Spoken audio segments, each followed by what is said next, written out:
ప్రభు నామమున మీ అందరికీ వందనాలు.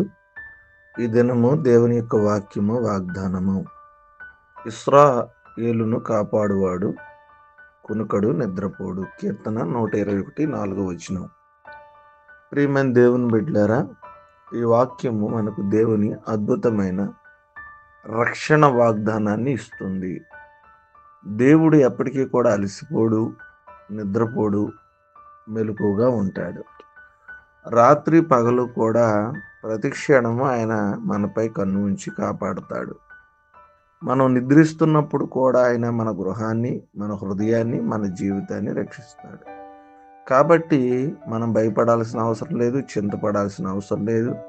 ఎందుకంటే మన రక్షకుడు ఎప్పుడు మన విషయమై, మన బిడ్డల విషయమై, మన కుటుంబాల విషయమై, మనం చేస్తున్న ప్రతి పని విషయమై ఆయన మనల్ని గమనిస్తూ ఎటువంటి ఇబ్బంది లేకుండా కాపాడుతూ ఉంటాడు. ప్రియమైన దేవుని బిడ్డలారా,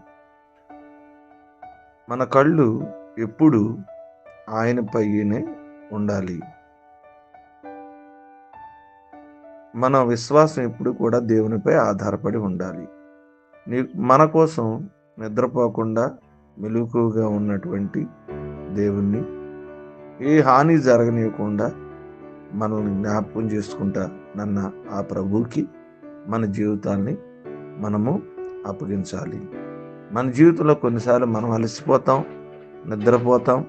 కొన్నిసార్లు మన పని అవ్వకోకుండానే మనము విశ్రమిస్తూ ఉంటాం. కానీ దేవుడు ఆయన నిద్రపోడు.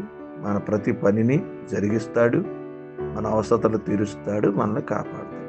అట్టి కాపాడగల దేవుని యందు విశ్వాసం ఉంచి దేవుని ఆశీర్వాదాలు పొందుకుందాం. ఈ కొద్ది మాటలు దేవుడు మన మీకుల్లో ఫలించి ఆశీర్వదించును గాక. ఆమేన్. మహోన్నతుడా, మీకు స్తోత్రాలు. మహాపరిశుద్ధుడా, మీకు వందనాలు. మీ ఘనమైన నామానికి స్తుతులు తెలియజేస్తున్నాం. రాత్రంతా కాచి కాపాడి మరొక శ్రేష్టమైన దినాన్ని ఇచ్చారు. వేకువనే లేచి మిమ్మల్ని ఆరాధించాం. ఉదయకాలపు వాక్యం ద్వారా మాతో మాట్లాడారు. మమ్మల్ని ఎప్పుడూ కూడా కాపాడుతూ కునుక్కుండా నిద్రపోకుండా మమ్మల్ని జ్ఞాపకం చేసుకున్నందుకు మీ స్తోత్రాలు. ఈరోజు మీరు కాపాడడం బట్టి ప్రతి కుటుంబము, ప్రతి బిడ్డ, ప్రతి ఒక్కరు క్షేమంగా, ఆరోగ్యంగా ఉన్నారు తండ్రి. వివాహ దినాలు, పుట్టినరోజు జరుపుకున్న బిడ్డలను జ్ఞాపకం చేసుకోండి. అనారోగ్యాలు, ఆర్థిక సమస్యలు, ఇబ్బందులు, ఇరుకులు ఉంటే తీసివేయండి ప్రభా. వాతావరణ పరిస్థితులు అనుకూలపరచండి. ఈరోజు స్కూల్స్, కాలేజీస్, ఉద్యోగాలు, వారి పని పాటలు, నేను అనారోగ్యాలతో ఉన్నవారు, ఆర్థిక సమస్యలతో ఉన్నవారు అందరినీ కూడా జ్ఞాపకం చేసుకుని ఈ దినదీవులతో నింపమని ప్రార్థన యేసు నామమున అడుగుచున్నాము తండ్రి. ఆమేన్.